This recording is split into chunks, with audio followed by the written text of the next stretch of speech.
Thanks very much. I decided for this next part, focus on scales, to involve one of my students. Emma Baird goes to a normal state school. She's from Ayr, and she's been playing the violin since she was about 4 years old.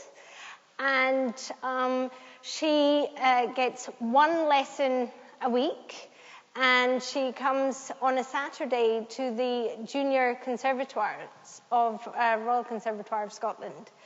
So I wanted to I thought it was important to look at what is possible to achieve, even though you go to a normal school, you've got a normal school day, and I just wanted to share it with you, and as well my sort of approach to teaching and working on scales. So poor Emma, she's been slightly put on the spot with a little bit short notice, I have to say, because it sort of came into my head, this idea, halfway through this week. And I should point out that she does have exams right now. So she's majorly being put on the spot. But in some ways, that's not a bad thing, right? Because we don't want anything staged, and that she's prepared for weeks, months, for this. So it'll give you a chance to see what she does and what our sort of approach to working on scales is. Okay, so whenever you're ready, she's going to perform to you the D major scale, arpeggio, and double stops.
what can you say to that? I would never in a million years do that in front of people. That was really impressive.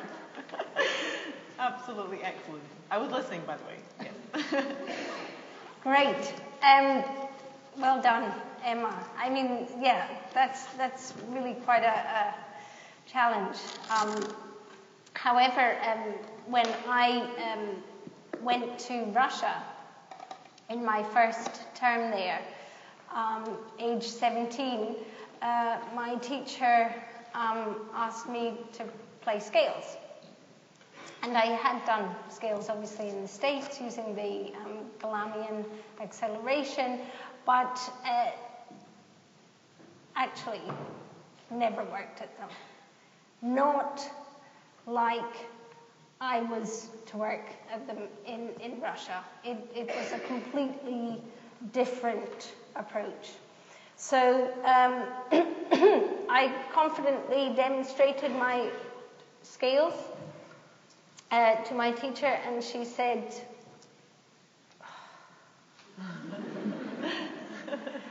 and after following the first couple of lessons, it was literally just spent solely on scales. She said, "You just don't know how to play scales. You just don't know how to play scales." And I went the following week, "You just don't know how to play scales."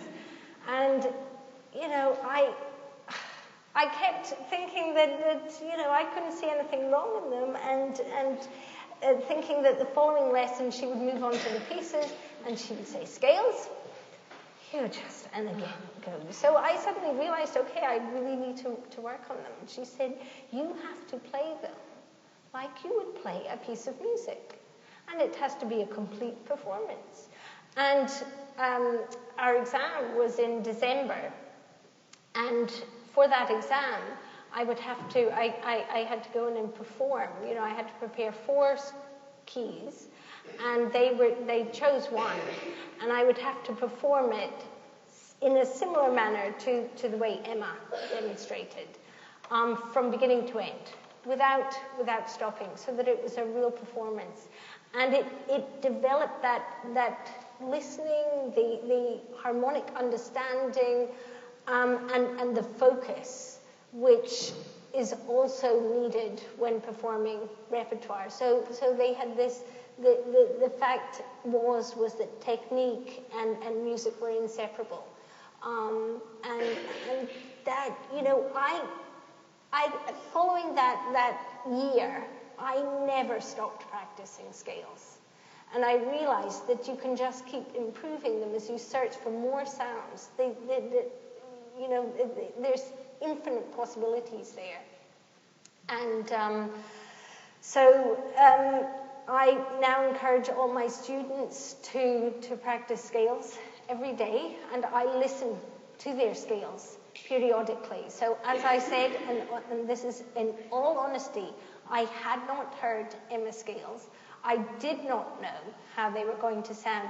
However, for the first couple of years that she was with me, I heard them every other week. Not forgetting that I see her once a week only, and by the time she gets her violin out, she arrives late to the lesson, you know, I've got 45 minutes left. But I felt it was important. And once she understood how to work at them, and I heard them, you know, every so often, that she would then be able to continue to work by herself. And unfortunately, she has. I have to say, I was actually quite apprehensive, and I felt like just demonstrating them myself, but actually she did well, and she does have exams. So, yeah.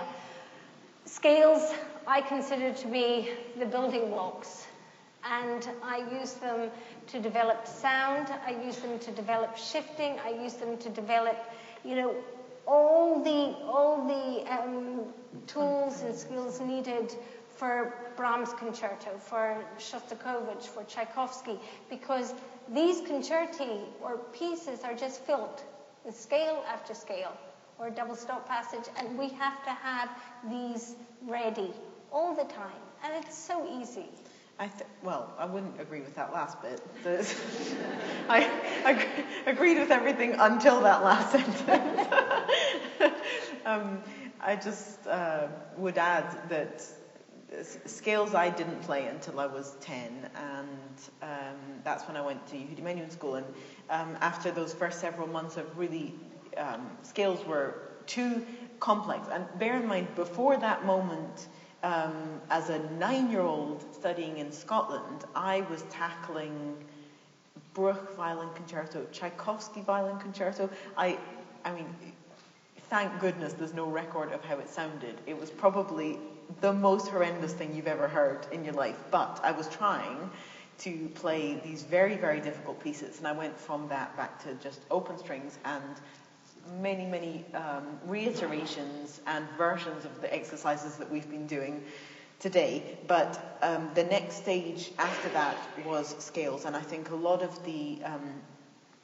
there are to open up the idea to it being kind of scales or nothing, that's not true. There are various ways that you can learn your instrument and have a basic, simple, graspable, memorizable tool through which to practice shifting, sound, intonation, vibrato, all of these basic things about your playing.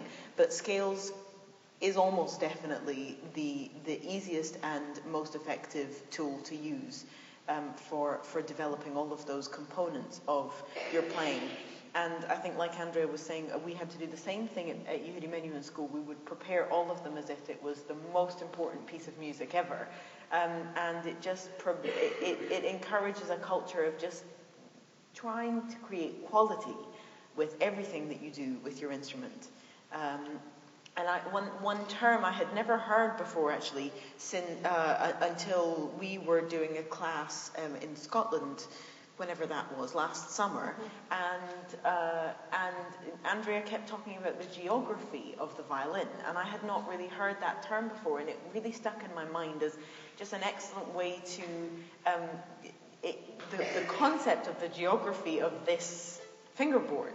Because Andrea and some others were talking earlier backstage about stickers, and she was saying that for you in particular, you even with beginners don't use stickers because of the necessity to the oral motor skills. The oral motor skills, exactly. Now there's all kinds of methods and options there, but I think that with the kind of finger placement and with the finger positions and everything that you do gain through working on scales, I think those are things that, in conjunction with creating the best sound possible, in conjunction with all of that quality, I think is, they are just an excellent basis. Yeah. Yeah. And the other thing that I think is quite important is we're always telling the students to practice slowly, and they absolutely should be encouraged to practice slowly. But if you want to be able to play fast, you have to do that too. And you have to play fast to play fast. Yes. You have to play fast to play fast. It's as simple as that. So through this, acceleration, you're also developing the ability to, improve your dexterity. So not only geography, but the dexterity. And so that when it comes in a passage, a very fast scale passage, you're completely unfazed by it. It doesn't for you feel like it's so incredibly fast, because it's, you've developed this over a long period of time, this ability. Can I just ask, how old were you when I first heard you playing? Your mum's there, she'll know.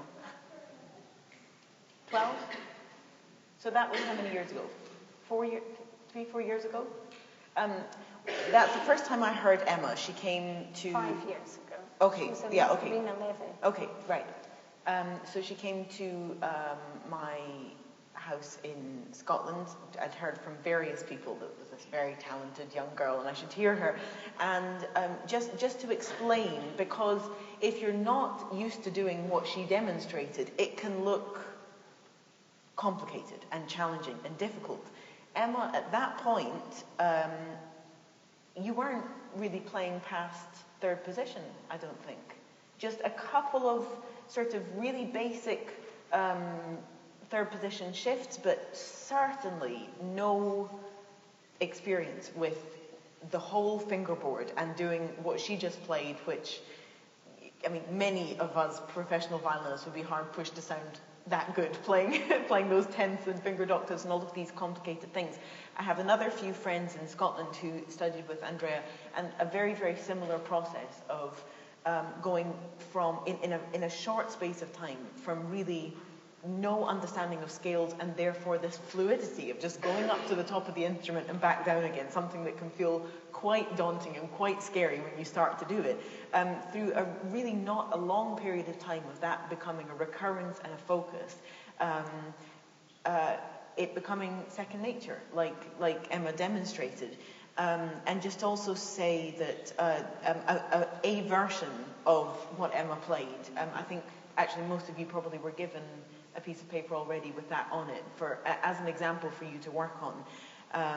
And is that a G major scale? It's just a G major scale. Right, so you're starting a little bit lower down on the instrument. Mm-hmm. You're starting in home territory and then working your way up. Yeah. And also, you know, more of that will be available to you all. And I just wanted to say one other thing. I think Andrea is going to say a few more things about scales, but we're going to just leave a little bit of time if any of you have any questions at all for me or for her. Just think about them the next couple of minutes.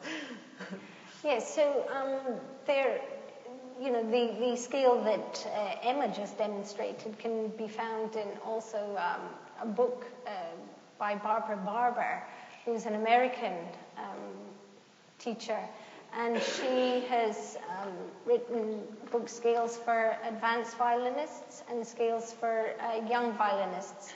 And they have this rhythmic acceleration and the 7 arpeggio series and double stops.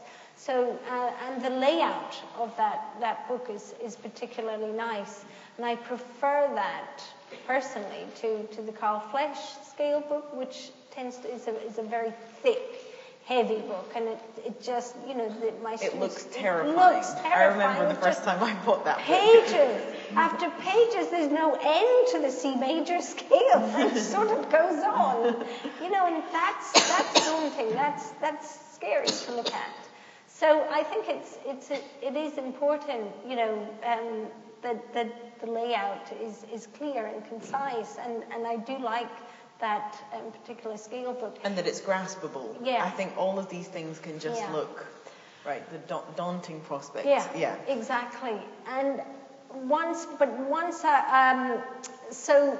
a finger pattern has been established, so whether it's starting on first finger or second finger, then I encourage them to move away from the scales book.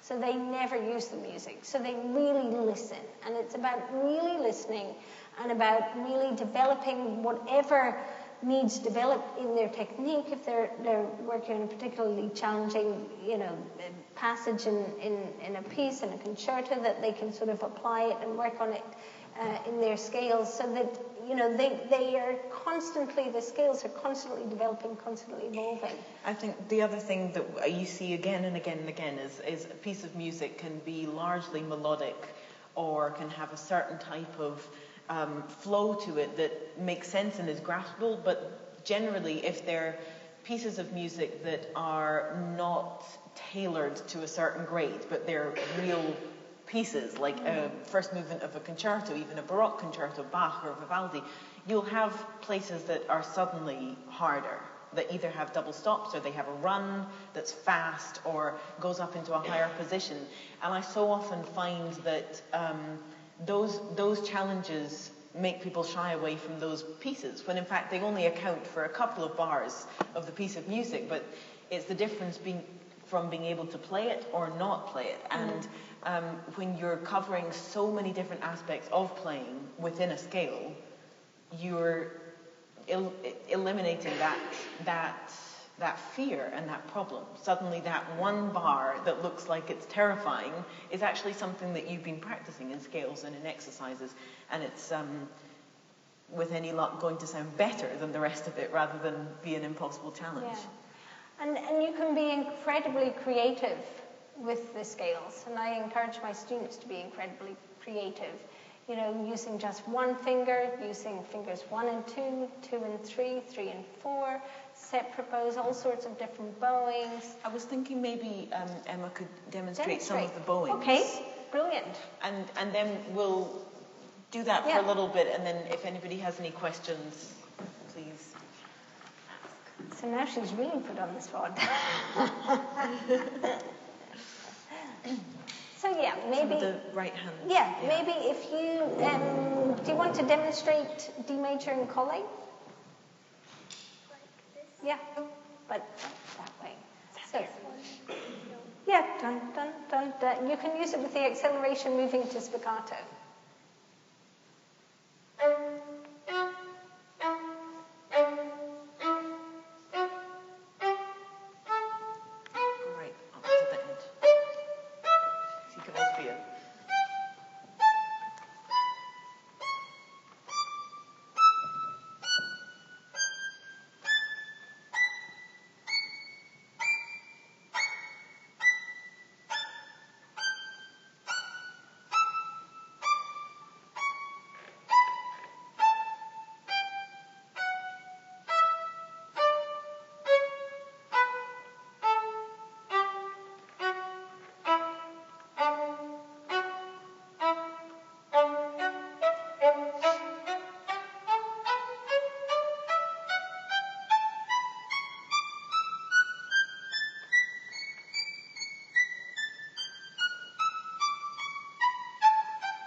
Keeps looking at me. Can I stop?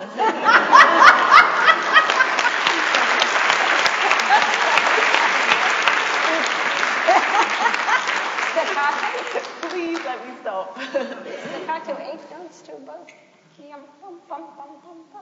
And all of these are, everything we talked about today is the basis for all of those strokes. Yeah. All the little techniques that we were doing and exercises we were practicing that can result in that quite quickly. Yeah. Staccato. Just do 8. Yeah, 8.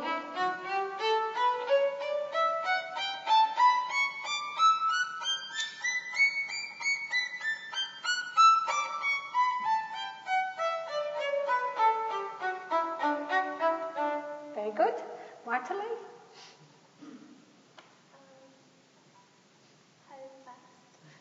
Just, you can choose your tempo. Yum, bum, bum, bum.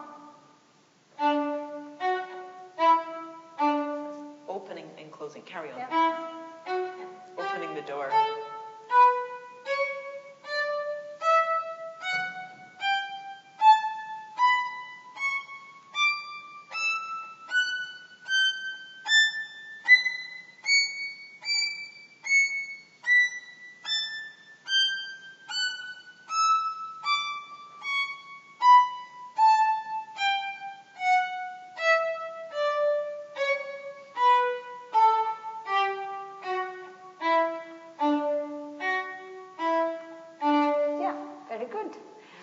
Maybe you want to show some of the ways we work on the arpeggios, you know, with the double stops and then the shift, and then double stop and then the shift. So you do ta da da da. Do you remember? You see, I'm putting her on the spot.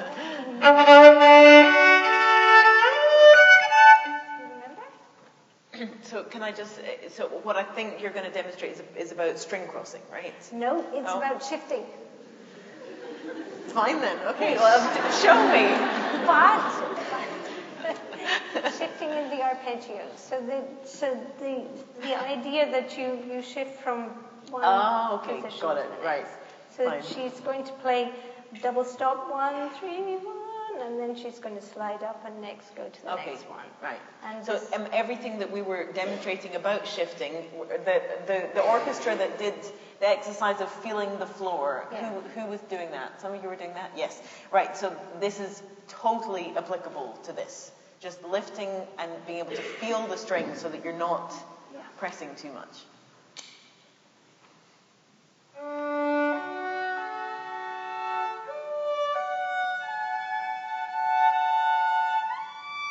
Yeah, so you remember, you need to repeat the note before the shift. Da, da, da, da, da, da.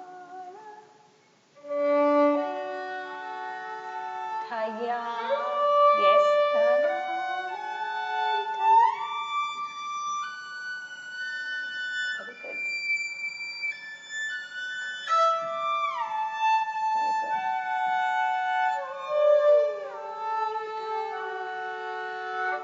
Yeah.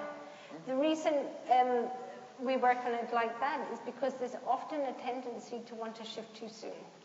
And by repeating the note before the shift, this allows for you to focus on, Emma, to focus on the motion of smooth gliding motion of the shift, and also promoting that sort of later and lighter feel to it. Obviously, practicing in double stops helps the intonation and makes her really feel the frame of the hand as she moves into the position. And it also helps with string crossing. And also helps with the string crossing. I'm really joking. Competing with you, that's all. Yes, well, absolutely. So, yeah, and you know, how much time do you spend practicing scales now? An hour, maybe. Not every day, but An hour. 3 or 4 times a week, an hour. 3 or 4 times a week, yeah. but like every day to warm up. Every day to warm up. Sometimes she really polishes them. So keeps them simmering. So a warm-up, even if it's 15 minutes or something, that's what you would use to warm up. Yeah. Yeah, and I did the same for many years. I currently do not. That's why Emma's demonstrating and not me. But maybe you can demonstrate starting on 1, 2, 1, 2, 1, 2, 1, 2, 1, 2, the scale going up 1, 2, and then 2, 3, 2, 3. I know, I'm putting you on the spot, but you know, it's better like that. Even just a little example. Yeah. On 1 string. No, just the scale, you know. Ta da ya da da da. Yeah. Ta ya da. E string. Yeah. That's it. I'll have to stop singing. Yeah, and come down. 2, 1, 2, 1, 2, 1.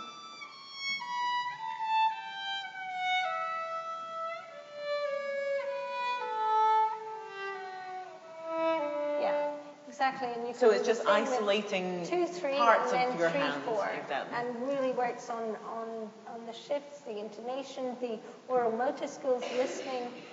So that's very useful. Yeah. But yeah, I encourage. And none of, as you demonstrated with different bow strokes, but even how she began, just quality of sound.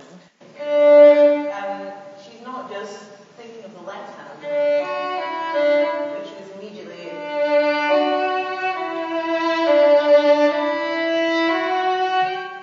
Feeling the right hand, feeling the sound, just quality on absolutely everything.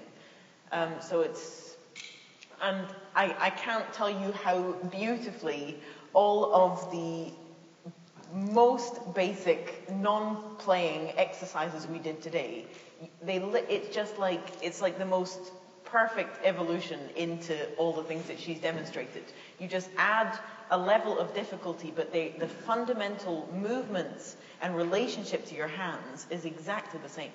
It's just a case of building on that, and that's why focus on doing them properly is so important, and on being patient and consistent with those those basic exercises. And it is about building. I mean, the thing is that obviously she demonstrated fingered octaves and tenths, but that's not something that you would give, you know, a maybe less advanced player. You know, it happens in progression, and that's the most important part. That there's, you know, that there is that progression and that goal of you know, the Shostakovich. That's what she's aiming to be able to have the ability to play the Shostakovich concerto. So she can't overnight learn a passage in tenths. She can't overnight, but over a number of years, it will become so second nature to her that when she comes to playing the Shostakovich concerto, she won't be thinking of a technical passage, but she'll be able to just use her technique to focus on the shaping, and that's incredibly important. Scales also help. A number of my students have commented how much it's helped in their sight reading and their ability to learn works. So, you know, the benefits are just infinite. And yeah, you can practice them just on one string. You know, there's infinite They're very ways. flexible. Totally flexible. Thank you. Big thank you to Emma. Well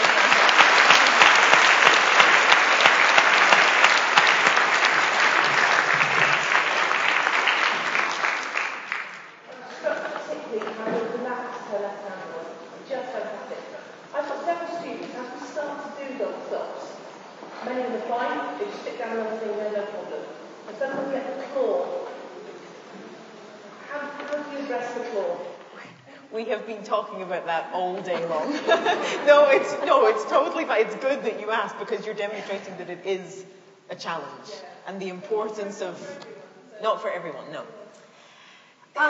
With double stops in particular. Yeah, double do you need me to repeat that question? Did you hear what she was asking? No. So is she's just saying when some students get to double stops, a hand that can be quite relaxed can suddenly become like a claw, which is what we've been discussing all day about how to avoid that coming into a habit. So she was asking how to avoid that. It's very common.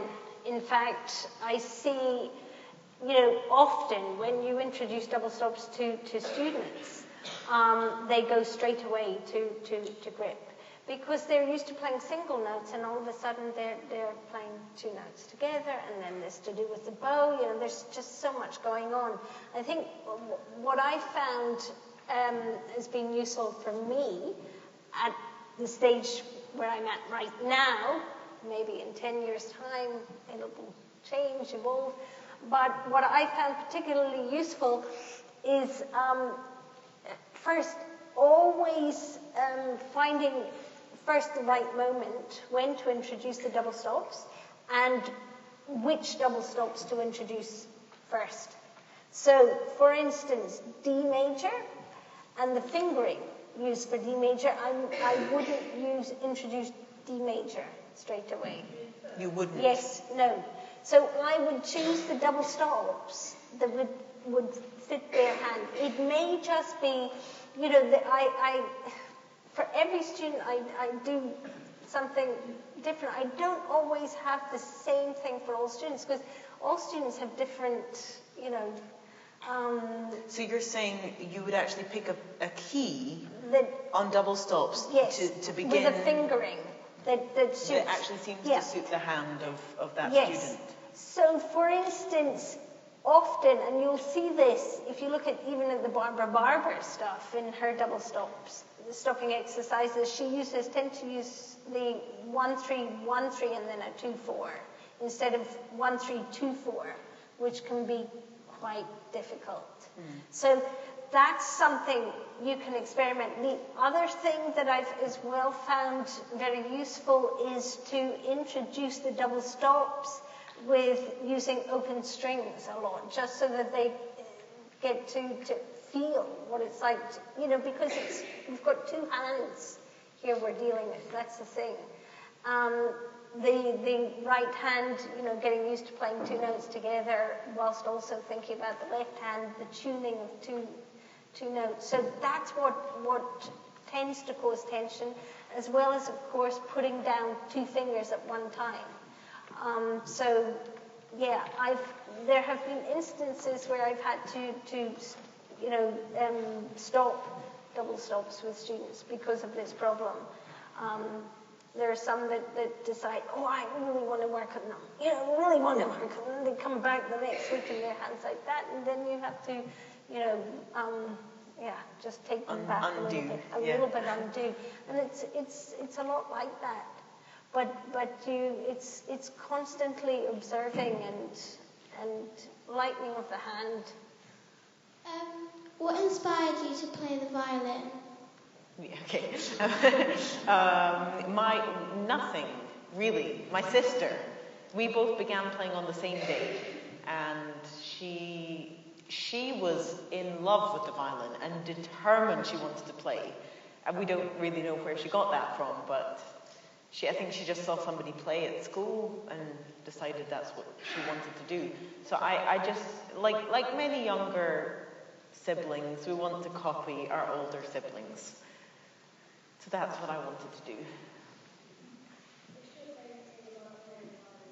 Favorite thing about playing the violin, when it works out, it can be like all kinds of feelings you have in your life at different times that seem like feelings that are not really related, like ones of happiness or sadness or whatever, and they all come together. I think music can do that. It's not so much about playing the violin, but it's about the music itself. It can represent so many different feelings that you have at one time. And then you're able, through the power of all that work you put into being able to play and being able to make a sound, you're able to just give it to somebody, share it with somebody. Yes, my question is left-handed players. Is there anything significant that they need to take care of because they use the bowing from their weaker right arm, which can affect the bow hold and the action of the bow and the pressure on the bow? And I was just wondering, because my two sons here, they're both left-handed. You know I'm left-handed too. No, I didn't know that. Well, I am. There we go. How many people here are left-handed? There's quite a few. Quite a few, considering I think it's just 10% of people that are left-handed. Yeah. We've probably got a slightly higher percentage here. I never know how to address that question at all, because I maybe some. Do you have any left-handed students? Yeah. Yeah. But it doesn't seem to have affected them. No, I don't. It's extraordinary. I don't. Obviously, for you, you cannot speak from your own experience, because I am left-handed and I've only ever played right-handed. So maybe I would have been much better if I had played the other way around. I have no idea. But as far as I'm concerned, the coordination and dexterity and difficulty of both hands is equaled. So it's not like, there's particularly strain on one hand or the other. But I don't know. I'm sure there are. I know there are studies that have been done on that. I just kind of choose not to look into it too much. I don't want to start really obsessing and thinking over what it could be. But they play right-handed, right? Or they don't play. Yes, yeah. Everything we've been talking about today, which is back to that basic of tapping into how your hands are naturally, every single one of those things would help overcome any obstacle, and there may be some that are related to being left-handed, but I don't. Do you think both of you would be at the same level you are now if you didn't do scales?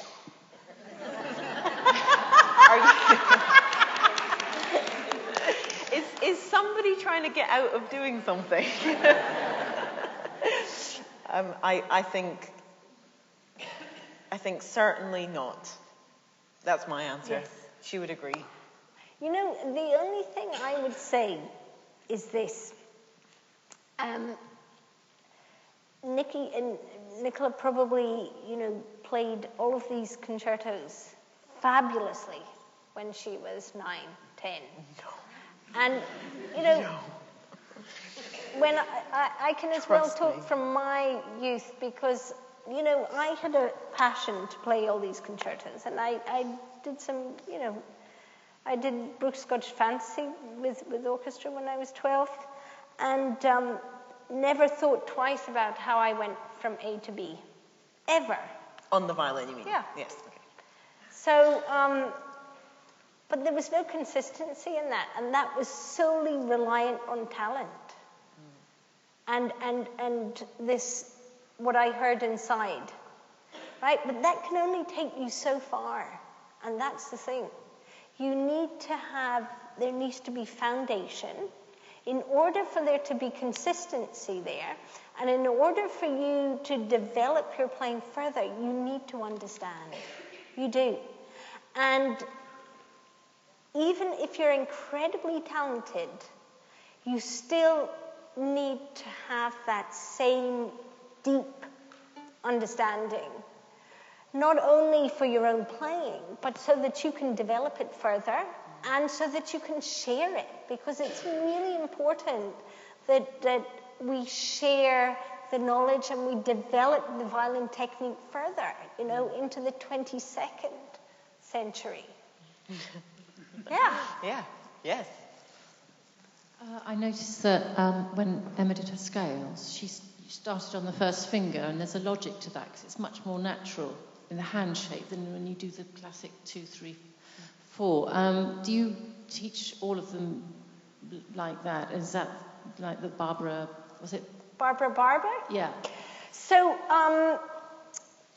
basically, that's not the fingering in the Barbara.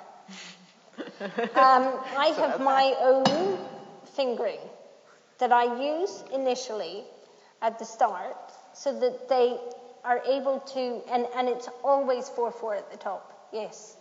And if it were starting on second finger, I would use 1 shift on the A, and then we'd use 2 shifts on the E string, 1, 2, 1, 1, 2, 1. If it's starting on first finger, it would be 1 shift on the A and 1 shift on the E with 1, 2, 3, 1, 4/4 at the top. Like this, it means that they've got a set pattern, they can really listen. Once they've got that totally and they can play all the keys, then I encourage them to change the fingering, because it's important to constantly give yourself new tasks.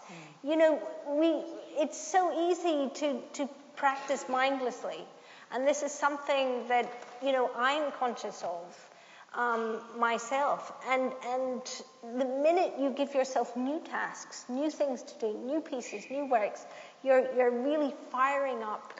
So you would actually change, so you would start Emma on a certain fingering, Yeah. and then change the fingering at some point? Once I feel that she's totally confident moving around with those 2 finger patterns, Yes. once she's now she's on 4 octave scales. Yeah. But once she's totally confident, and I'm confident with her 4 octave scales, then You make it more difficult yes. again? Yes. Yes, Okay. so it's I'm not surprised somehow. What made you want to be a teacher? A violin teacher? Good question. Well, actually, I have, my father was a violin teacher, and my mother was a piano teacher, and my grandfather was a teacher, a maths professor of mathematics and statistics. In fact, just about everybody in my family is a teacher, including my brother now, and my sister. In fact, they've all gone into teaching. Really? Yes. Your brother and sister? Yeah. I think the reason I have a passion for teaching is because I love helping people, and I think that music, it's just so important, especially today. I think it's a way for us to really come together.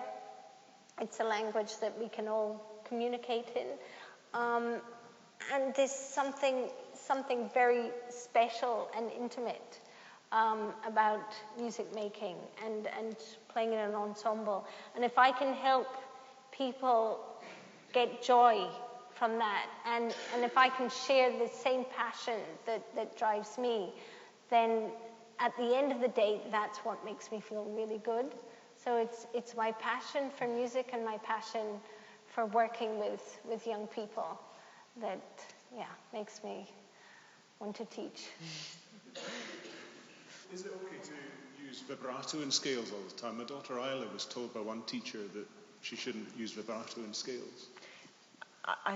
I think you can use scales for vibrato, but equally, if you're going a faster tempo, probably not. I mean, you can do with or without. I think it goes down. You see, you have to look at every student as a individual, and everything needs to be focused around what their needs are. So if the young person is working on vibrato, then vibrato should be used in the scale. If ideally, I don't use vibrato in the scales, because it's all about really listening for sound, for intonation, and actually vibrato covers up lots of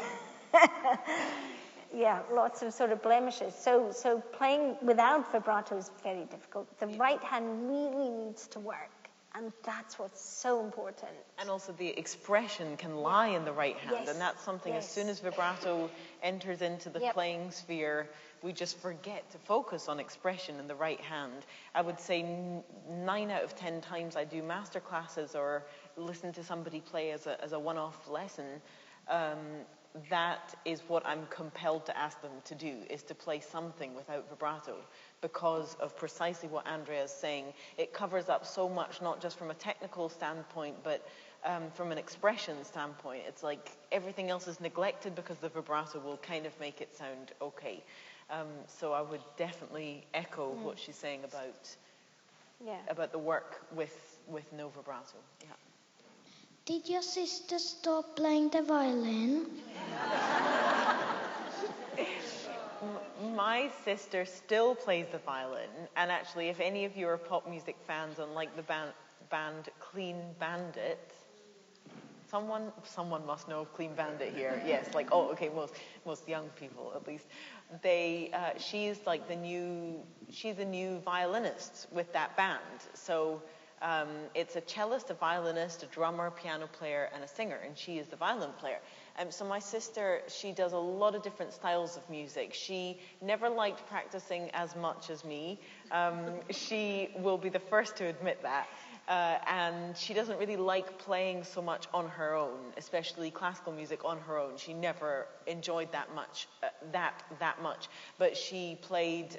She went to also to a music school for her last few years of school, and absolutely adored playing in orchestra. That was just her absolute favorite activity. And she's done quite a lot of orchestral playing in her professional life, and she loves that. So yes, she still plays, and I've asked her for my 30th birthday party to play a duet with me, so that's what we'll be doing. Can we all give Andrea a huge round of applause for her amazing work today?